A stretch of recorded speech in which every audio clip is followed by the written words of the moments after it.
নমস্কার বন্ধুরা, সম্বাস কুকিং আপনাদের স্বাগত। আজকে আমি রান্না করব সজনে ডাঁটা দিয়ে একটা রেসিপি। তো চলুন দেখে নেওয়া যাক কিভাবে আমি রান্নাটা করি। প্রথমে কড়াইতে আমি তেল গরম বসিয়ে দিয়েছি। তেলের মধ্যে দিয়ে দেবো আমি জিরে ফোড়ন। ফোড়ন সোনালি হলে পরে দিয়ে দেবো আমি একটা মিডিয়াম সাইজের পেঁয়াজ কুচিয়ে নেওয়া আর 4-5টা কাঁচা লঙ্কা ভেঙে নেওয়া। একটু ভাজা ভাজা করে নেব। পেঁয়াজ কাঁচা লঙ্কা হালকা করে ভেজে নিয়ে এবার দিয়ে দেবো আমি সবজিগুলো, সজনে ডাঁটা, কুমড়ো, আলু আর গাজর। এই সবজিগুলো একটু ভাজা ভাজা করে নেব। সঙ্গে পটলও আছে, পটলটা আমি লড়তে ভুলে গিয়েছিলাম। এবার দিয়ে দেবো আমি পরিমাণ মতো নুন, হলুদ, দিয়ে দেবো কাশ্মীরি লঙ্কার গুঁড়ো। ভালো করে মিশিয়ে নিয়ে সবজিটাকে একটু ভালো করে ভাজা ভাজা করে নেব।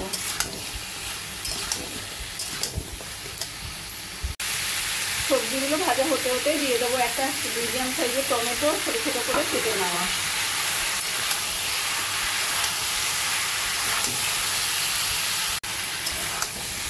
বন্ধুরা, আমার রান্নাটা যদি ভালো লাগে প্লিজ লাইক করবেন আর কমেন্ট করে জানাবেন কেমন লাগলো। আর আমার চ্যানেলে যদি নতুন হয়ে থাকেন সাবস্ক্রাইব করবেন প্লিজ। আর যদি ফেসবুক পেজ থেকে দেখেন ফলো করবেন প্লিজ। এবার একটা ঢাকা দিয়ে মাঝে মাঝে নাড়া দিয়ে আমি সবজিগুলো রান্না করে নেব যতক্ষণ না সবজিগুলো সিদ্ধ হচ্ছে। ঢাকা দিয়ে 5-7 মিনিট মতো রান্না করে নিয়েছি। এবার আমি ঢাকাটা তুলে দেখে নেব।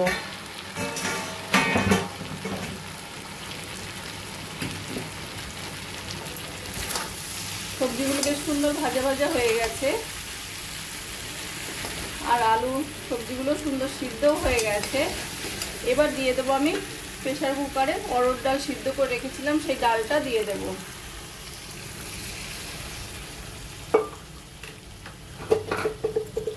ডালটা ভালো করে সবজির সঙ্গে মিশিয়ে নেব। দিয়ে দেব পরিমাণ মতো জল, দিয়ে ভালো করে সবজির সঙ্গে মিশিয়ে নেব।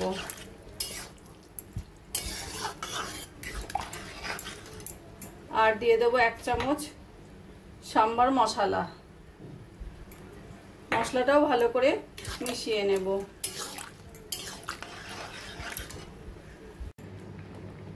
ডাল দিয়ে আরো 5 মিনিট মতো লো ফ্লেমে রান্না করে নিয়েছি। এবার দিয়ে দেবো আমি গরম মশলার গুঁড়ো আর দিয়ে দেবো 1 চামচ ঘি। এবার ঘি গরম মশলাটা ভালো করে মিশিয়ে নিয়ে এবার আমি গ্যাসটা বন্ধ করে দেব। সজনে ডাঁটার রেসিপিটা আমার কমপ্লিট হয়ে গেছে। আমার এই রেসিপিটা যদি ভালো লাগে তোমরা বাড়িতে বানিয়ে দেখতে পারো। গরম গরম ভাত, রুটি, পরোটা সবকিছু দিয়ে খেতে অসাধারণ লাগবে। আর কমেন্ট করে জানাবে কেমন লাগলো। প্লিজ লাইক, শেয়ার ও সাবস্ক্রাইব করবে। আর যদি ফেসবুক পেজ থেকে দেখো ফলো করে নিও প্লিজ।